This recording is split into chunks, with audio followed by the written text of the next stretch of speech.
ওয়ালানাবলুওয়ান্নাকুম বিশাইইন মিনাল খাউফি ওয়াল জূ'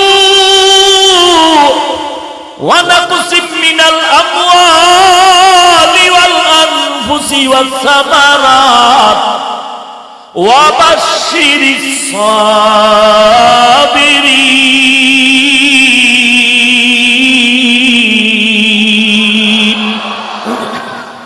আল্লাহ বলেন আমি মুমিনকেই তো পরীক্ষা করব। পাশ করার জন্য পুঁজি লাগবে, পুঁজিটার নাম কি? আরো আস্তে করে বলেন। আল্লাহর ওয়াদা হলো পাহাড় সম পরিমাণ যদি বিপদ মাথায় চেপে বসে চিন্তা করবি না, দুইটা পুঁজি নিয়ে আল্লাহরে ডাক দে। এক নাম্বার ধৈর্য, দুই নাম্বারে হলো নামাজ। নামাজটা শেষ করার আগে দেখবি বিপদ নাই। আমিও যুবক, তুইও যুবক, তোর পায়ে ধরে ধরে কত মায়া লাগায়া কই টুপি পড়তে চাও না বাবা, পড়তে চাও না, উল্টা আমাকে তুই পাল্টা জবাব দাও। তোমার পায়ে ধরে ধরে বুঝাই টুপি পরো, নামাজ পড়ো যুবক। তুমি এত মায়ার আওয়াজ শুনিয়েও টুপি পড়তে চাও না, আর আমাকে যদি তুমি 1 কোটি টাকার লোভ দেখায় বলো হাফিজ ভাই দাড়িটা কেটে ফেলো, আমি জবাব দেওয়ার আগে তোর দিল থেকে জবাব দে, তোর কোটি টাকার লোভে দাড়ি কাটবো। এবার আমাকে জবাব দে রে বাবা, তোর পাও ধরার পরেও কেন তুই টুপি পড়তে চাও না? আমারে কোটি টাকার লোভ দেখায়ও কেন আমি টুপি ফেলতে চাই না? চিন্তা করো। তুমিও 3 বেলা খাও, আমিও 3 বেলা খাই। তুমিও ঘুমাও, আমিও ঘুমাই। তুমিও ঘুরো, আমিও ঘুরি। তুমিও বিবাহ করেছো, আমিও করেছি। তবে তোমার সার্টিফিকেটের বাহাদুরি আছে, আমার কোনো সার্টিফিকেটের বাহাদুরি নেই।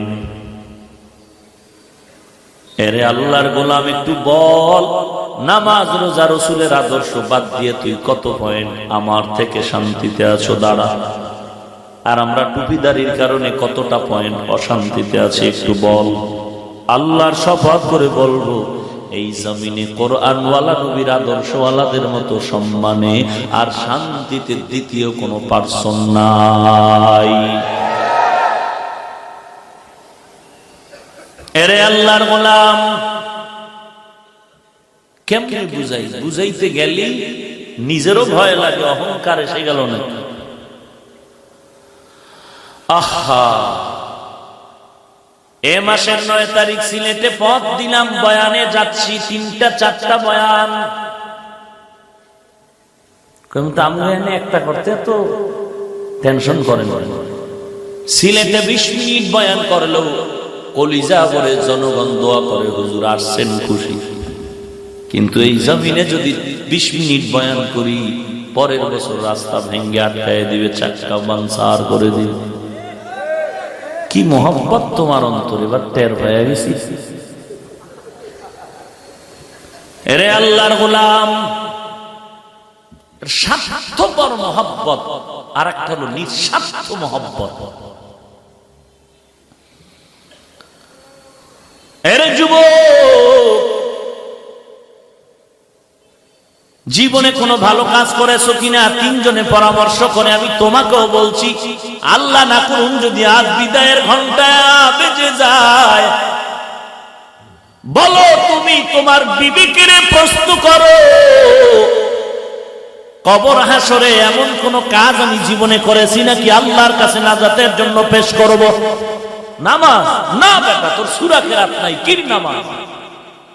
তোর নামাজ তো নামাজই নাই, আমার নামাজ তো নামাজই নেই।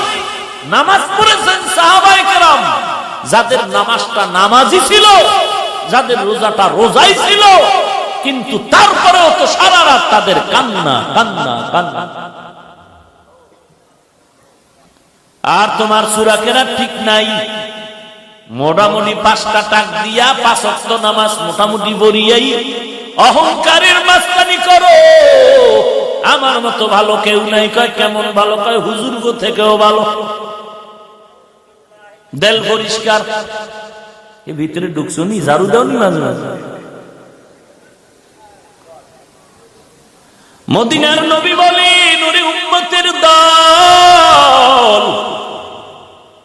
সুদের খাতায় নাম থাকবে, একটা সেজদা কবুল হবে না, একটা লাভবাই কবুল হবে না, 5 তালা মাদ্রাসা করলে সওয়াব হবে না, 10 তালা মসজিদ বানালেও সওয়াব হবে না, কোটি টাকা যাকাত দিলেও কোনো সওয়াব হবে না।